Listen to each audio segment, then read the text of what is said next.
Welcome to week 1 of 12 weeks of how to prepare your house for sale.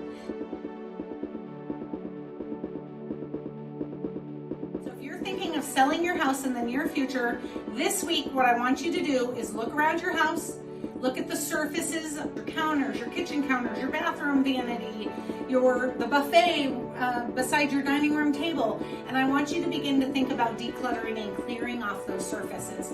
And sometimes the things that are on those surfaces are the things that you're using all of the time.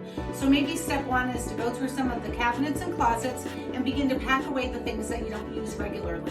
Because if you're going to sell your house, you're moving anyway. You'll be so thankful when you're half packed, when we actually get a contract on your house and you only have half the house to pack. So step 1 today, you're going to look around, you're going to begin to clear off the things off your surfaces. And if you need space in your cupboards to be able to put the things that you use on a daily basis away, then maybe you're packing the things in your cupboards. The other thing I want you to do is look around at the decor on the wall. Anything that's real specific to your family, like family photos or maybe religious pictures or things that are just real specific to your personality, we're going to take those down and pack them away.